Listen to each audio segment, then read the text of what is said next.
Sehen, was uns zeigen wird. Herzlich willkommen, The Magnet, McGowan.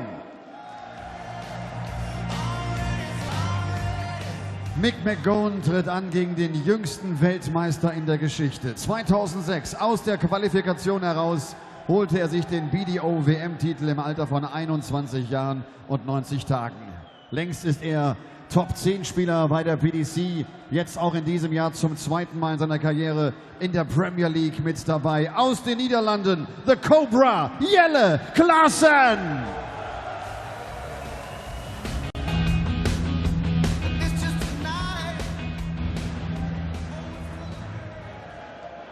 And as the dancing girls routine, so uncoordinated that I think it must be coordinated, continues. Jelle Klaasen makes his way to the stage for the Happy Bet German Darts Championship. A man who, well, his elimination from the Premier League is already confirmed ahead of Judgment Night, where nothing will be judged, for we already know the judgments. But he takes on the magnet McGowan, the man from Dublin who saw off John Michael, the Deadly Rose, a record-breaking, history-making, 13-time champion of Greece. In the opening round here yesterday, we've seen two seeded players make it through in contrasting ways. Gerwyn Price, very impressive, 99 average and a 6-1 defeat of Krzysztof Ratajski. And Ian White, the Diamond, a 6-5 winner against John Bowles, a laboured display from the world number 14. Can Jelle Klaasen turn it on despite his injury problems? Chris Murphy sat alongside me, Dan Dawson. We're going to find out. Yeah, we certainly are, and we'll see what kind of mindset he's got, having been eliminated from the Premier League as well. Disappointing. First leg, Jelle to throw first. Game on. Disappointing campaign for both him and Kim Huybrechts, meaning that Judgment Night will be something of a damp squib, as you mentioned. However, the race to the playoffs will be exciting, but it could work both ways, Dan. You mentioned yesterday the breath of relief from Dave Chisnell that saw him return to form after being eliminated from the Premier League last year. Meanwhile, Robert Thornton, who survived, has struggled for form since then. However, Klaasen plagued by injury, a wrist injury that he's threatening to have some kind of operation on as well. Yeah, start of May, I understand, is when he's looking at having something done. And from what I understand, I had a chat with Paul Nicholson, who suffered the same problem. 44. He's talking about, you look at it 6 weeks out, just not doing anything with it.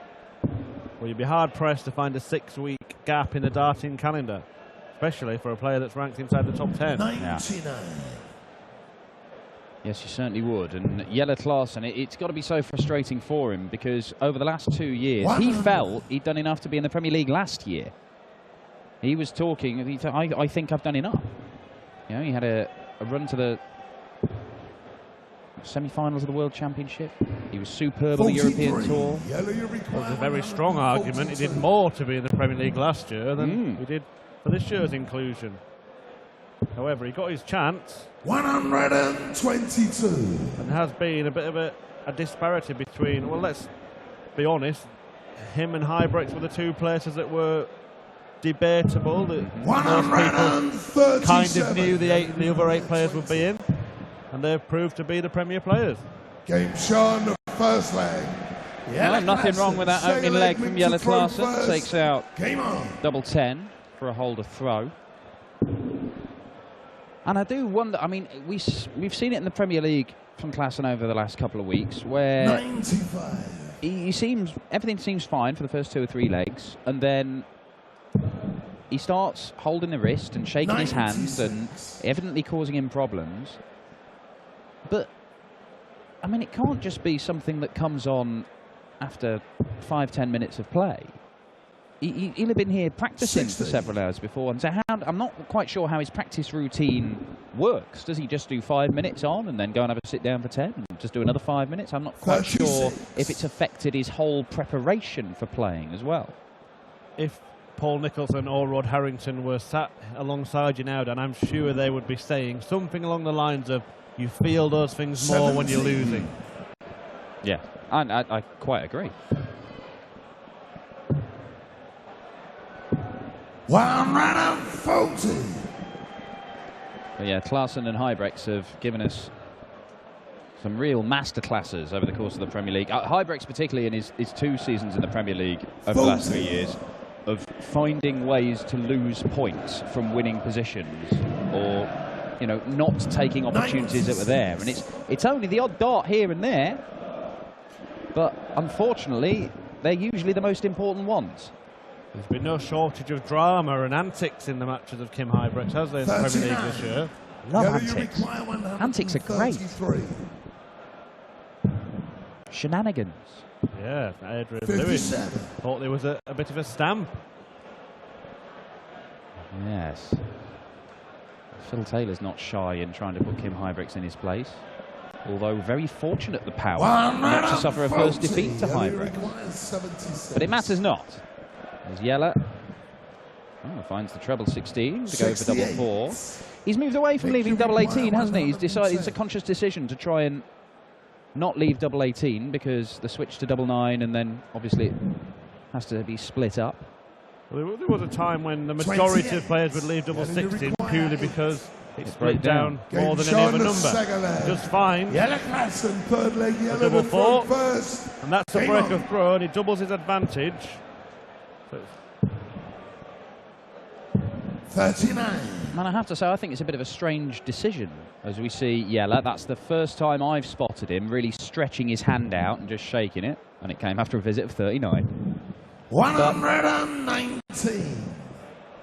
I think it's a strange decision on Jelle's behalf, because quite frankly, over the last 2 years, I think he's been superb, Jelle Klaasen. I think he's been very unfortunate not to have had more success than he has had. I think he's come and get some inspired performances against him, mostly at the hands of Michael van Gerwen. But a lot of his success has been built on the fact he scores heavily and he is deadly on double 18. Well, he may feel he should have won this tournament last year, Dan. He was beaten in the final by Alan Norris, 6-5. 4-2 up, wasn't he? Yeah, and he was threatening all year to win a European Tour event, putting some fantastic performances. As you said, often ran into MVG. Who played his best game of the weekend. Yeah, and then got to the final, got himself in a position to win the title, but proceeded to, I won't say give it away, because Alan Norris had to win the match, but he walked away with a winner's check and the title, and Jelle Klaasen didn't. Could he put that right this weekend? Well, it would be a surprise for Jelle Klaasen to go on and do it with the injury that he's obviously struggling with. Struggling. On a third leg. Jelle Klaasen, fourth leg, Mick to throw first. Game on.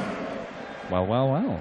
The Cobra spitting that one into the bullseye for a 130 check out, and he is all over Mick McGowan like a rash. And good to see from Jelle. But it's a different story if you've got to turn up tomorrow and win 4 games, isn't it? Not only have you got all your practice and then 1 game, but then 3 more in relatively quick succession. How does the hand hold up then? Yeah, well, it would be kicking off as McGowan lands a match of his own.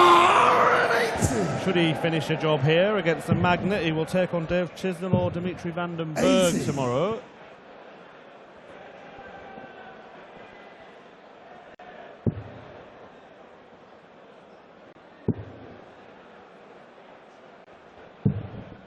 .46.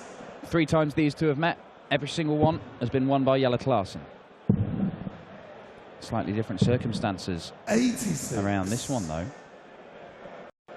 Yeah, the first of those was back in 2008 in Bristol. That was the Mick McGowan version 1.0. Yeah. 60. It was before he took his own break because of illness and injury, and then returned in the last couple of years. Won a couple of Irish match plays. 85. Looking good for a first leg here, though. 120. Yep, Shanghai, the shots. Well, Klaasen will get a stab at 150. 42. Which route will he opt for? 150.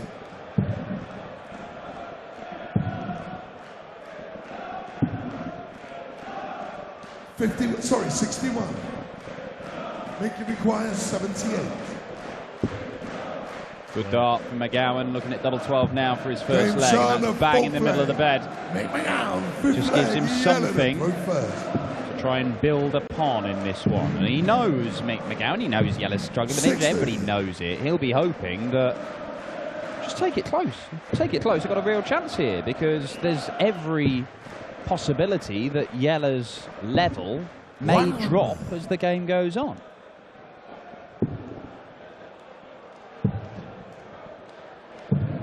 Talk about Jelle Klaasen having to win potentially 4 matches yesterday. Just spare a thought for Russ Bray, who's got a potential 39 matches to call over this weekend. 99. Well, theoretically, Russ could have 176 legs of darts to call today. Obviously, we've had 165, 6-1 for Gerwin Price has helped him out.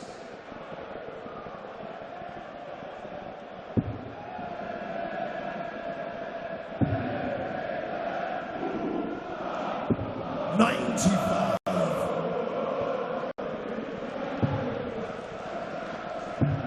This might warm up Russ's vocal cords.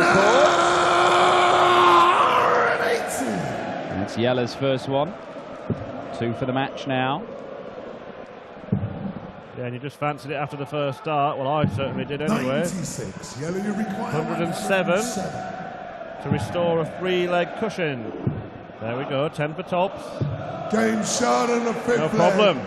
Jelle Klaasen, 6-leg mix. 287 points, taken out in 6 darts. That is the sort of stuff that Jelle Klaasen has produced regularly over the last couple of years that has got him into the 85. world's top 10.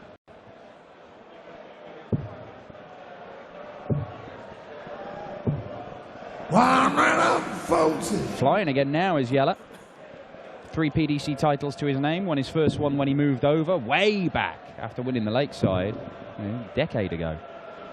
But the next 135. Steady on, Russell. When we talk about him running into MVG, he's in the same half of the draw as Michael McGowan, but can't meet him to the semi-finals on this occasion. The trend for the last few years on the European Tour, by the way, is that Michael van Gerwen races out of the blocks. He won the first 4 events 2 years ago, the first 3 last year. Yeah, he does tend to start like a man on a mission. 5 19s is the 95 Jelle Klaasen needed to get down to the biggest finish of the lot. Well, he's already had a 130 on the bull. But he needs to take out the 170 on the bull to win this leg as McGowan lands a 75th 180. And here we go. Treble. Treble. Bull. Oh. Just above the wire. 46. Tiny margin away from the 170 checkout. Mick McGowan, double 16. And he's missed outside, then inside. And Jelle Klaasen for a 5-1 lead. This could be a killer blow. Purse of the lips, he nearly hit the double. That is the double he wanted. Jelle Klaasen, and Jelle Klaasen in charge of this one. And he will be delighted if he can see this off in 7 legs and just get back and rest that wrist. Yeah, well, Klaasen's doing to McGowan what the Magnet did to John Michael yesterday. Comfortable win for the Irishman. 57. Against the Greek. But it looks like the Dutchman will progress in, and it's been safety for the seeds so far. White and Price safely through. Michael Smith, the next seed up in action. He's facing Jan Dekker after this one, and Klaasen coming for another max. And he's left 130 again. Well, he may not need to go the bullseye route. In fact, he won't need to when he returns. So 2 visits here for Jelle Klaasen to see this off and claim a 6-1 win and book his place in the final day of action here at the Happy Bet German Darts Championship. That is not the setup he was after, but it does mean that he should get at least 1 match dart when he returns. And Mick McGowan, the Irishman's challenge appears to be fading and fading pretty fast. 41. Very fast indeed. Jelle, you require 86. Yeah, no need to go 18 bullseye because McGowan still not down to a finish. It'll be double top for the Dutchman to book his place in the third round to face either Dimitri Vandenberg or Dave Chisnell tomorrow. And yes, he's got to win 4 games tomorrow if he's going to claim his first Euro Tour title. That's something to worry about later. Just get this one done and dusted. Exactly like that. It's a 6-1 win. Not spectacular by any means from Klaasen, but he took out the 130 checkout and he was a whisker away from the 170. Klaasen a 6-1 winner. McGowan knocked out, and a big score in Michael Smith coming up against the multiple Lakeside semi-finalist Jan Dekker.